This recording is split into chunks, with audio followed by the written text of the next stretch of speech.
जी दोस्तों, तपोभूमि क्लासेस में मैं अवधेश भदौरिया आप सभी का स्वागत करता हूं। आज हम पढ़ने वाले हैं संतुलित आहार एवं पोषण के लिए कुछ ऑब्जेक्टिव प्रश्न। ये ऑब्जेक्टिव प्रश्न मैंने आपको व्हाट्सएप ब्रॉडकास्टिंग के थ्रू भी भेजे थे और फेसबुक ग्रुप पर भी डाले थे। तो दोस्तों आइए चलते हैं, इनके हल देखते हैं। पहला प्रश्न है, पालक निम्नलिखित में से किसका सर्वोत्तम स्रोत है? तो दोस्तों पालक वैसे तो विटामिन ए, लोह तत्व, कैल्शियम इन सभी का स्रोत है, लेकिन सबसे अधिक मात्रा में लोह तत्व यानी आयरन पाया जाता है पालक में। अगला प्रश्न है, भारत में पोषण की राष्ट्रीय संस्था कहां पर स्थित है? तो जो भारत में पोषण की राष्ट्रीय संस्था है यानी नेशनल इंस्टीट्यूट ऑफ न्यूट्रिशन, ये हैदराबाद में स्थित है। अगला प्रश्न है, बौनापन निम्नलिखित में से किसकी कमी के कारण होता है? तो दोस्तों कैल्शियम की कमी के कारण क्या होता है? हड्डियां कमजोर या दुबली हो जाती हैं, और एक रिकेट्स रोग होता है कैल्शियम की कमी की वजह से। जस्ता की कमी की वजह से वजन कम हो जाता है शरीर का, और हम किसी भी इन्फेक्शन को में जल्दी ग्रसित हो जाते हैं। जल्दी जल्दी कोई भी इन्फेक्शन होता है, हमको एक इन्फेक्शन एक बार हो गया फिर से दोबारा से वही इन्फेक्शन हो गया अगर हमें जिंक की कमी है, जस्ते की कमी है। आयोडीन क्या होता है आप सभी को पता है, घेंगा रोग हो जाता है। लेकिन एक और चीज है, आयोडीन क्या करता है, जो थायराइड हार्मोन होता है, एक हार्मोन होता है हमारे शरीर में थायराइड, उसके संश्लेषण के लिए ये बहुत जरूरी होता है। और जो थायराइड हार्मोन है यह एक प्रकार का वृद्धि हार्मोन होता है, यानी इसकी वजह से शरीर की ग्रोथ होती है, लंबाई बढ़ती है। तो दोस्तों जैसे ही आयोडीन की कमी हो जाएगी तो हमारी लंबाई बढ़ नहीं पाएगी, क्योंकि थायराइड हार्मोन का संश्लेषण नहीं हो पाएगा। वह एक वृद्धि हार्मोन है, जब उसका संश्लेषण नहीं हो पाएगा तो हम बौने रह जाएंगे, छोटे रह जाएंगे। तो बौनापन का कारण क्या है? आयोडीन है। अगला प्रश्न है, एक स्वस्थ शिशु के पास पर्याप्त मात्रा में विटामिन ए कहां संग्रहित होता है? तो दोस्तों चाहे स्वस्थ शिशु हो चाहे बड़ा आदमी हो, सभी के पास जो विटामिन ए होता है वो यकृत में ही संग्रहित रहता है, यकृत में ही संग्रहित रहता है। अगला प्रश्न है, यदि एक व्यक्ति केवल दूध, अंडे एवं रोटी का आहार करता है तो उसको कौन सा रोग हो सकता है? तो दोस्तों सबसे पहले हम देखें, ऑप्शन है स्कर्वी, स्कर्वी होता है विटामिन सी की कमी से। बी है रिकेट्स, रिकेट होता है विटामिन डी की कमी से, यानी या फिर कह रहे हैं कैल्शियम की कमी से भी होता है रिकेट्स, ठीक है। और रतौंधी विटामिन ए की कमी से, पैरास्म प्रोटीन की कमी से होता है। तो दोस्तों देखिए, सबसे पहले हम देखते हैं यहाँ पर जो हम खा रहे हैं, दूध खा रहे हैं, तो दूध में क्या रहेगा? दूध, अंडे और रोटी, इनमें विटामिन ए रहेगा, यानी कि रतौंधी नहीं होगी। हमको अंडे में विटामिन ए मिलेगा, अपन को दूध से हमको कैल्शियम मिलेगा, तो रिकेट्स भी नहीं होगा। और प्रोटीन भी दूध और अंडे से मिलेगी, यानी मैरास्म रोग भी नहीं होगा। यानी हमको विटामिन सी की कमी हो जाएगी अगर हम केवल दूध, अंडे और रोटी का आहार लेंगे, तो हमको स्कर्वी रोग हो जाएगा। ठीक है दोस्तों, अब अगला प्रश्न है, 1 ग्राम वसा में कितनी ऊर्जा उत्पन्न होती है? तो दोस्तों ये मैं जब संतुलित आहार और पोषण का वीडियो डाला था उसमें मैं बता चुका था कि 1 ग्राम प्रोटीन में कितनी ऊर्जा होती है, 1 ग्राम कार्बोहाइड्रेट में कितनी ऊर्जा होती है, और 1 ग्राम वसा में कितनी ऊर्जा होती है। तो दोस्तों 1 ग्राम वसा में 9 कैलोरी की ऊर्जा होती है। आपने अगर अभी तक हमारा वो वाला लेक्चर नहीं देखा है तो नीचे डिस्क्रिप्शन में उसकी लिंक दी है, आप उसको जरूर जरूर देख लें। अगला प्रश्न है, कैरोटीन युक्त एकमात्र अनाज कौन सा है? तो मक्का कैरोटीन युक्त एकमात्र अनाज है।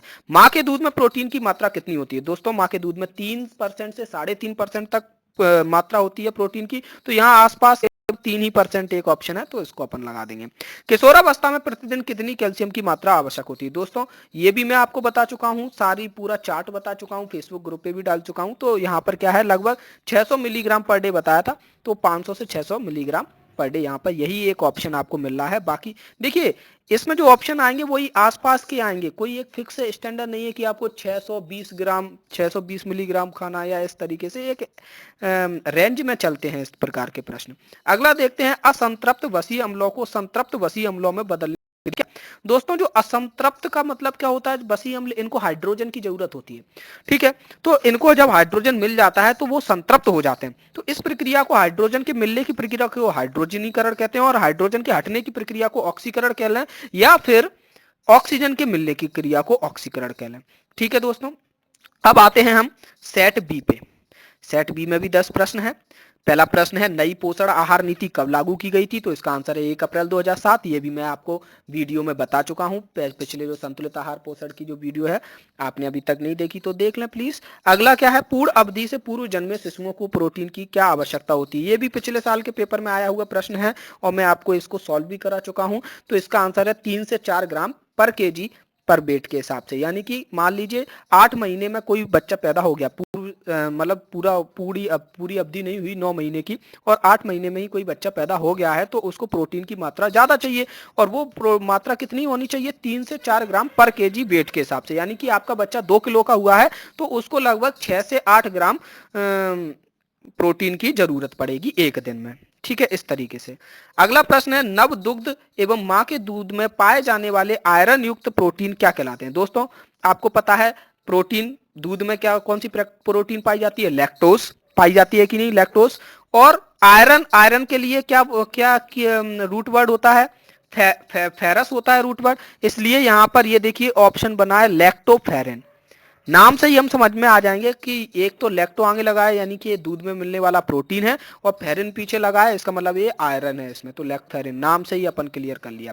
अगला है, वृद्धि चरण में ऊतक निर्माण हेतु मानव शरीर को निम्न पोषक तत्वों की अतिरिक्त आवश्यकता होती है। जब हम बढ़ रहे होते हैं तो ऊतक होते हैं बहुत सारे, जैसे कि रक्त एक ऊतक है, त्वचा एक ऊतक है, अलग अलग शरीर के अंग ऊतक होते हैं, उनको ऊतक बोलते हैं।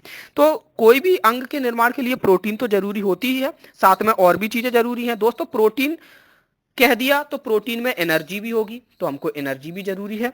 ठीक है, तो दो चीजें तो हो ही गई, तो केवल प्रोटीन वाला आंसर गलत। प्रोटीन, एनर्जी और सूक्ष्म पोषक तत्व। सूक्ष्म पोषक तत्व में बहुत सारे तत्व आ जाते हैं, इसलिए यही सी अपना आंसर हो जाएगा। डी में क्या है? प्रोटीन और ऊर्जा तो दिया है, लेकिन खाद्य रेशे दिए हैं।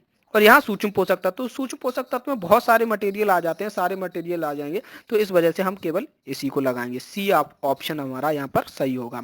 अगला है, हीमोग्लोबिन में ग्लोबिन किस प्रकार के प्रोटीन का प्रकार होता है? तो दोस्तों हीमोग्लोबिन में ये उद्भूत प्रोटीन का प्रकार होता है। अगला है, मानव शरीर में पाए प्रोटीन भी 3 प्रकार के होते हैं, साधारण प्रोटीन, यौगिक प्रोटीन यानी कंपाउंड प्रोटीन, और डिराइव्ड प्रोटीन। ठीक है। अगला है, मानव शरीर में पाए जाने वाले निम्न तत्वों में से किसकी मात्रा सबसे ज्यादा होती है? तो दोस्तों इस क्वेश्चन को देखिए, करने के लिए हम एक चार्ट देखते हैं। वैसे तो हमको पता है मानव शरीर में सबसे ज्यादा ऑक्सीजन पाया जाता है, ठीक है, लेकिन इन 4 में से कौन सा सबसे ज्यादा पाया जाता है ये हम देखते हैं। तो उसको देखने के लिए हम एक चार्ट देखते हैं। यहाँ पर ये देखिए, इस चार्ट में बताया गया है कि 65% ऑक्सीजन होती है, 18% कार्बन, 10% हाइड्रोजन, 3% नाइट्रोजन और बाकी का अदर्स में होता है। तो हम देख लेते हैं हमारे ऑप्शंस में कौन कौन सा था। कैल्शियम था, फास्फोरस भी था, या पोटेशियम भी था। तो देख लेते हैं। देखो, ऑक्सीजन नंबर 1 पे है, 65% होता है, हमारी बॉडी का 65% भाग ऑक्सीजन से बना होता है। कार्बन नंबर 2 पे है, 18.5%। हाइड्रोजन नंबर 3 पे है, 9.5%। नाइट्रोजन 3.2%। कैल्शियम 1.5%। फास्फोरस 1%। इस तरीके से पूरी लिस्ट दी है। तो वहां पे ऑप्शन में शायद कैल्शियम था, तो कैल्शियम 1.5%, तो यही आंसर हो जाएगा अपना। देखते हैं क्या था ऑप्शन में। देखिए कैल्शियम दिया है ना, कैल्शियम 1.5% था, सबसे ज्यादा था, ये बाकी कम थे, नीचे लिखे होंगे, आप लोग पढ़ के देख लीजिएगा कौन कितना होता है, तो कैल्शियम अपना आंसर हो जाएगा। अगला प्रश्न है, 200 किलो कैलोरी प्रतिदिन के आहार में अगर 42% बसा है तो कितने ग्राम बसा के बराबर होगी? यानी कि वो ये कह रहा है कि अगर हमने एनर्जी ली 2000 किलो कैलोरी और उस एनर्जी का 42% बसा के रूप में ली, तो बसा को कितने ग्राम लिया, कितने ग्राम बसा खाया हमने? तो देखिए अपन इसको सॉल्व करते हैं। ये बिल्कुल गणित के क्वेश्चन टाइप का है। देखिए कुल ऊर्जा कितनी थी? 2000 किलो कैलोरी, उसमें बसा कितना था? 42%। तो बसा से अपन को ऊर्जा कितनी मिली? 2000 का 42% निकाल लो, तो 2000 का 42% निकाला, 840 किलो कैलोरी हो गई। यानी बसा से जो हमने ऊर्जा प्राप्त की वो 840 किलो कैलोरी थी। अब हमको क्या पता है कि 1 ग्राम बसा में कितनी ऊर्जा होती है? 9 किलो कैलोरी होती है। तो 1 किलो कैलोरी में कितनी, अब देखो हमको, देखो यहाँ पे ऐसा तो निकालना नहीं है कि 840 ग्राम में कितनी ऊर्जा है, ठीक है, अपन को तो ऊर्जा के हिसाब से ग्राम निकालना है, तो अपन को एक एक नियम का यूज करना पड़ेगा। तो यहाँ पर भी हमको इतना मालूम पता है ये चीज हमको कि 1 ग्राम बसा में 9 किलो कैलोरी होती है। तो हम 1 किलो कैलोरी में कितनी बसा होती है ये निकाल लेते। तो यहाँ से हमने पक्षांतर किया और ये आ गया, 1 किलो कैलोरी में बसा होती है 1/9 ग्राम।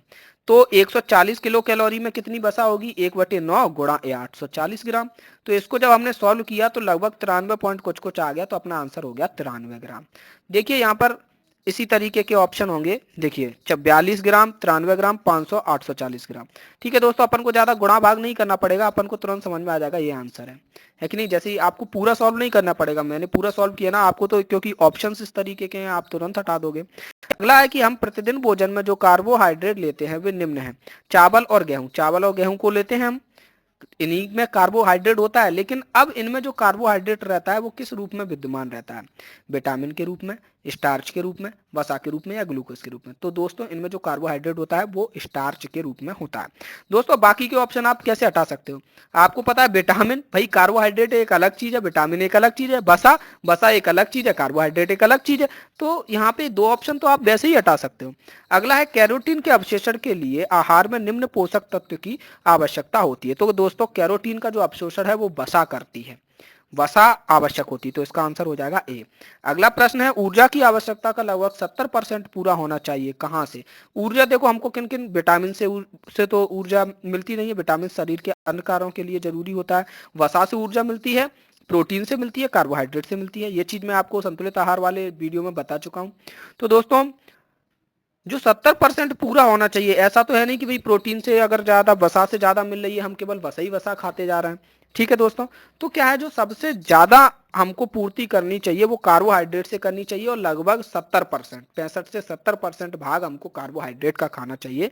ठीक है दोस्तों, कार्बोहाइड्रेट के प्रमुख स्रोत हैं चावल गेहूं, यानी जो हम रोटी वगैरह खाते हैं, तो लगभग हम 70% अपना कार्बोहाइड्रेट से ही लेते हैं। तो दोस्तों उम्मीद है आपको ये वीडियो पसंद आया होगा।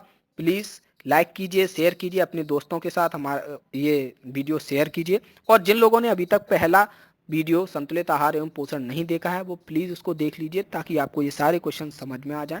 धन्यवाद। जय माता दी।